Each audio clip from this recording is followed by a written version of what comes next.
YouTube channel. Assalamualaikum warahmatullahi wabarakatuh. Bismillahirrahmanirrahim.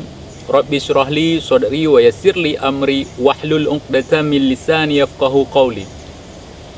Sahabat TIJ dimanapun kalian berada, semoga kita semua selalu dalam lindungan Allah Subhanahu wa Ta'ala. Untuk kesekian kalinya saya membuatkan video tentang seseorang yang berinisial KPL. Sampai hari ini sudah hari ketiga pasca saya melakukan chat via WhatsApp dengan pihak admin dari KPL. Namun sampai hari ini pesan dari saya untuk tujuan ajakan penelusuran untuk menampakkan hantu di kamera atau penampakan astral di kamera belum terbaca dan belum terbalas tentunya. Ya, katakanlah mereka sibuk.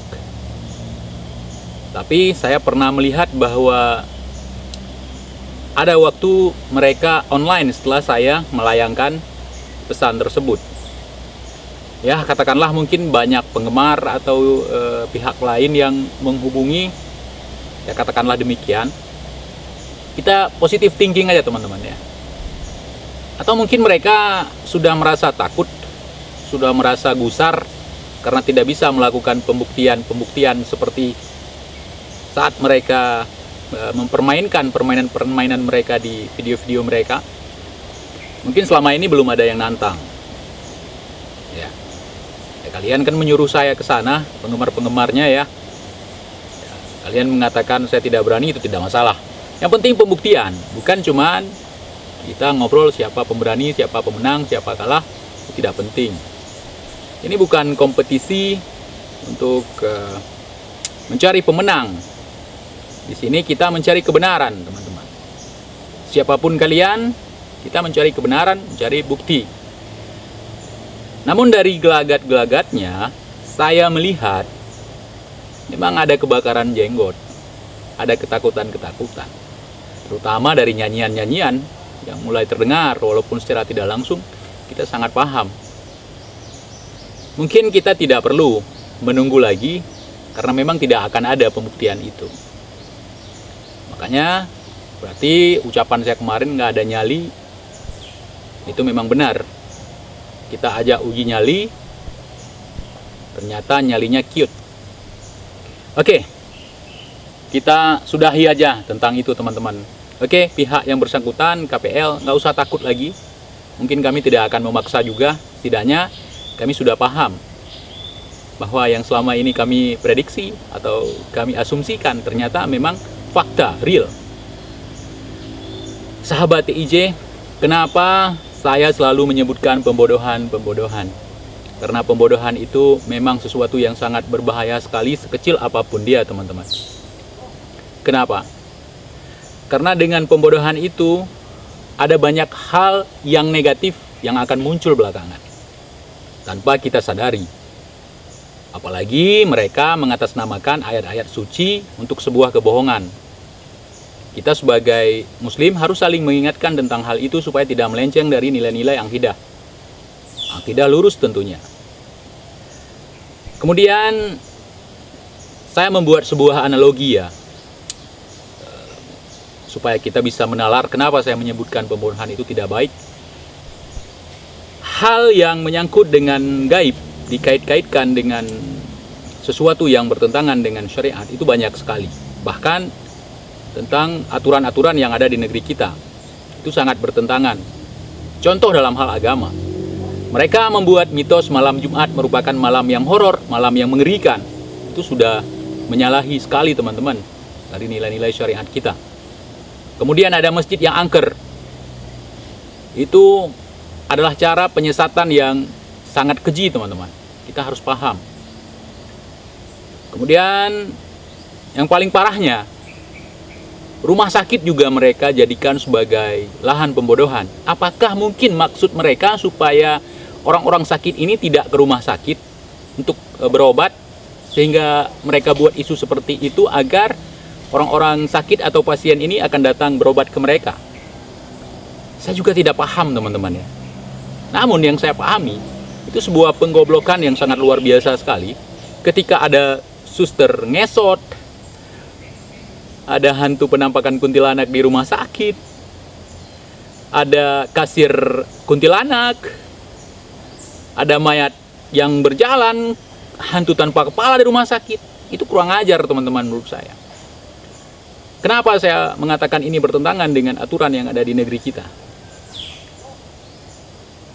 Karena pemerintah atau pihak rumah sakit memperbolehkan bagi keluarga atau orang terdekat dari pasien, cuman satu orang yang boleh jagain pasien. Itu rumah sakit di negeri kita, teman-teman ya. Jadi dengan ada isu-isu seperti ini, terpaksa mereka harus rombongan datang, sementara aturan cuma boleh satu orang. Sehingga tidak heran di rumah sakit kita banyak sekali saudara-saudara dari pasien itu memenuhi ruangan pasien, ruang-ruang rawat inap. Karena mereka mungkin kalau sendiri takut, karena kesannya rumah sakit ini mengerikan, menakutkan dan sebagainya. Itulah karena pembodohan seperti ini. Sehingga mental-mental kita jadi pengecut. Kemudian banyak perkataan-perkataan oleh para normal ya. Paranormal itu ada karena banyak para orang-orang yang tidak normal. Orang pintar itu ada karena banyak orang-orang bodoh yang bisa dibodohi. Itu kata-kata yang paling saya sukai, teman-teman ya.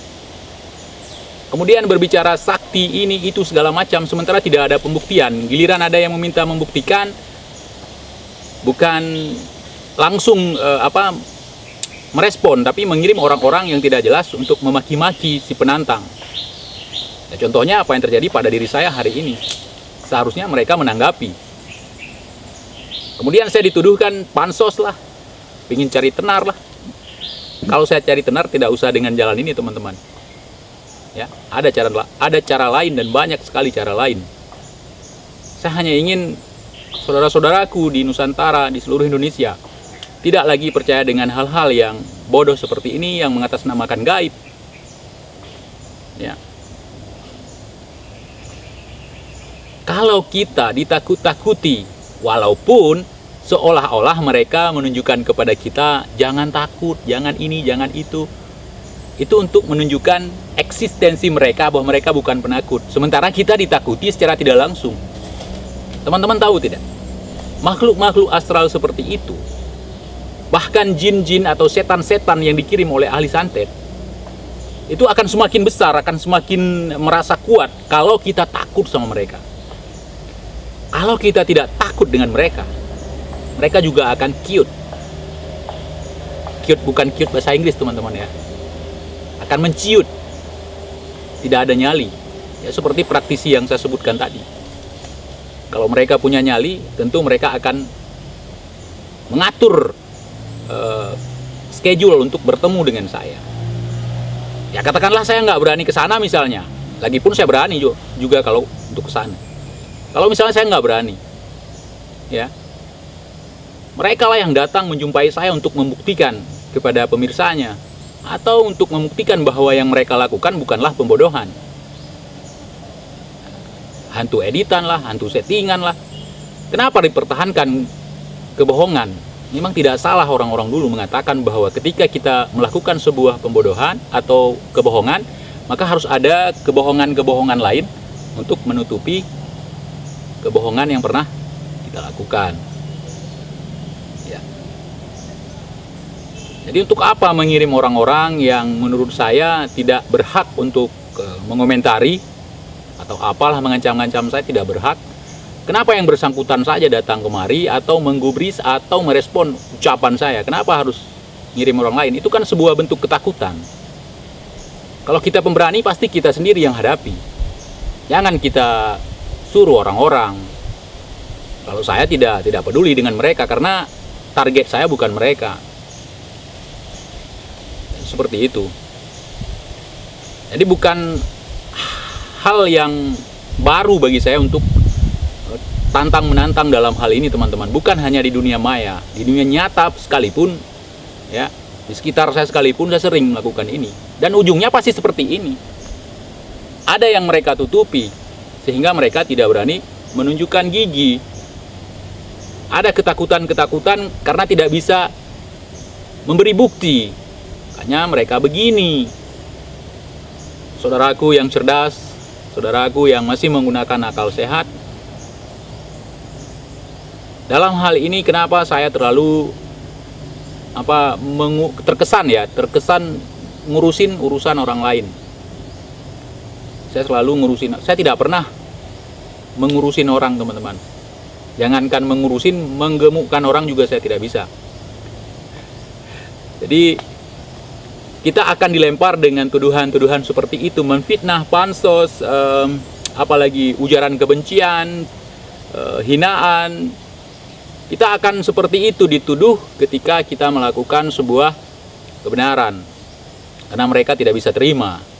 Kalau mereka melayani saya, itu karir mereka akan hancur. Percayalah teman-teman. Itulah bukti ketakutan mereka. Itu alasan mereka takut meladeni saya. Bukan karena saya pengecut, bukan karena saya anak hutan. Seharusnya mereka malu. Sama anak hutan seperti saya aja takut. Mana nyalinya? Jadi seperti itu teman-teman ya. Kalau saya jadi mereka, ya, saya punya pamor, saya punya power, saya punya kolega yang rame banyak, saya akan bersekutu dengan semuanya, datang untuk membuktikan kepada anak rimba misalnya. Jadi seperti itu teman-teman ya. Jadi tolong untuk pendukung-pendukung sebelah sana, nggak usah kawar-kawar lagi. Itu andalan mereka, andalan kalian, majikan kalian tidak bisa menunjukkan eksistensinya di depan TIJ Yoyoy. Oke, sekian. Assalamualaikum warahmatullahi wabarakatuh. 福井道場 YouTube チャンネル